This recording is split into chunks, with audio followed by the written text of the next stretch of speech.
वृंदावन स्थित देवराहा बाबा समाधि स्थल पर यमुना नदी की तलहटी में सामाजिक संगठनों ने पर्यावरण को ध्यान में रखते हुए और लोगों को जागरूक करने के लिए सैकड़ों वृक्ष लगाकर लोगों को वृक्ष लगाने के लिए संदेश दिया, जिसमें स्माइली फाउंडेशन और प्रयास संस्था द्वारा पेड़ लगाए गए। साथ ही अन्य राज्यों से आए हुए श्रद्धालुओं और क्षेत्रीय लोग अपने साथी कार्यकर्ताओं द्वारा वृक्षारोपण किया गया और संकल्प लिया गया कि इस बारिश के मौसम में अधिक से अधिक वृक्ष लगाकर अपने कार्य को निष्ठा और ईमानदारी के साथ पूरा करेंगे और लोगों को पर्यावरण के प्रति जागरूक कर पौधे लगाने के लिए प्रेरित करेंगे। पेड़ हमारे जीवन में महत्वपूर्ण स्थान रखते हैं।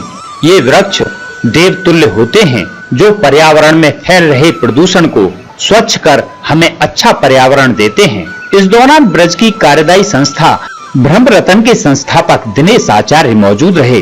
दिनेश आचार्य और उनके कार्यकर्ताओं ने वृक्षारोपण में बढ़ चढ़कर हिस्सा लिया। इसी दौरान वृक्षारोपण में आए भाजपा राष्ट्रीय मीडिया प्रभारी ओबीसी मोर्चा के विनोद चौधरी और भट्टा संघ के अध्यक्ष ठाकुर संजीव कुमार सिंह ने स्माइली फाउंडेशन, प्रयास संस्था और ब्रह्मरतन का साधुवाद किया। साथ ही उन्होंने कहा कि ऐसा कार्य हर संगठन को करना चाहिए। वृक्ष हमारे जीवन में महत्वपूर्ण स्थान रखते हैं, इनके बिना जीवन अधूरा है। आज स्माइली फाउंडेशन के द्वारा, मेरा नाम विनोद भाई चौधरी है, आज स्माइली फाउंडेशन के द्वारा एक वृक्षारोपण का कार्यक्रम रखा गया।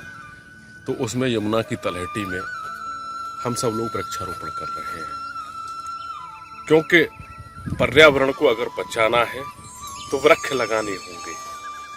आज के समय में पर्यावरण की समस्या एक बहुत बड़ी समस्या हो गई है और जिस तरह से वनों का कटान हो रहा है, पेड़ कट ज्यादा रहे लेकिन लग कम रहे। एक बहुत अच्छी पहल आप सब लोगों ने की है और ये पहल आगे निरंतर चलती रहे, ये पहल लगातार चलती रहे, जिससे कि ब्रज में पर्यावरण एक कभी पौराणिक समय में यहाँ जो पर्यावरण वन हुआ करते थे बड़े अच्छे हुआ करते थे।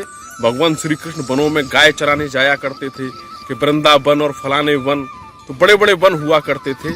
आज हमारे सारे वन विलुप्त हो गए हैं।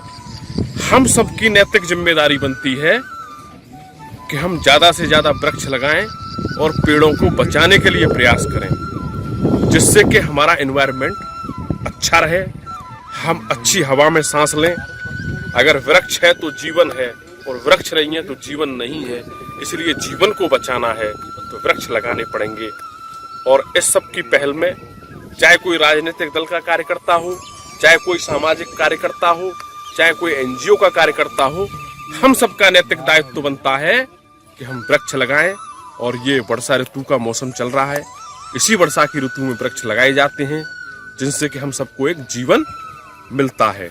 तो हम सबकी कामना यही है कि आप सब लोग समाज में नैतिक जिम्मेदारी को आगे बढ़ाते हुए वृक्ष लगाते हुए, सबका बहुत बहुत धन्यवाद।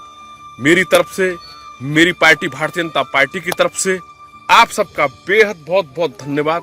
और मैं बहुत बहुत आभारी हूं कि आप जैसा एक नेक कार्य आप सब लोग कर रहे हैं। मैं डॉक्टर श्री कृष्ण शर्मा, प्रयास संस्था से आज हम लोगों ने ब्रह्मर्षि देवराहा बाबा के मचान के सामने वृक्षारोपण कार्यक्रम किया है। वृक्ष हमारे जीवन को बचाने का सबसे सहज और सरल तरीका है। आज हम लोग मंदिरों को बनाने में लाखों करोड़ों रुपए खर्च करते हैं, लेकिन एक वृक्ष पे हम 2000 रुपए भी खर्च करने में पीछे हट जाते हैं। भगवान शिव की तरह हैं ये वृक्ष। जिस तरह से समुद्र मंथन के दौरान भगवान शिव ने जहर को पिया था इस देवताओं की रक्षा के लिए, संसार की रक्षा के लिए, उसी तरह से ये वृक्ष कार्बन डाइऑक्साइड को पी करके हम सब लोगों की जीवन रक्षा करते हैं। इसलिए ये देवतुल्य हैं, इसीलिए हम लोग इनको पूजते भी हैं। हमें आने वाले समय में अपनी संतति को बचाने के लिए वृक्षारोपण करना बहुत आवश्यक है, क्योंकि अगर वृक्ष नहीं रहे तो न जल रहेगा, न वायु रहेगी और हमारे बच्चे विकलांग होंगे, आने वाले समय में उनको अपने पीठ पर एक ऑक्सीजन सिलेंडर लेकर के चलना पड़ेगा। धन्यवाद। मैं इतना ही कहना चाहूँगा कि सभी लोग वृक्ष लगाएं और लोगों का जीवन बचाएं। जो लक्ष्य चुना था समझ आने लगा है, जो भविष्य बुना था नजर आने लगा है। जीएलए यूनिवर्सिटी, उच्च लक्ष्य की निश्चित प्राप्ति। लक्ष्य चाहे जॉब पाने का हो या जॉब देने का।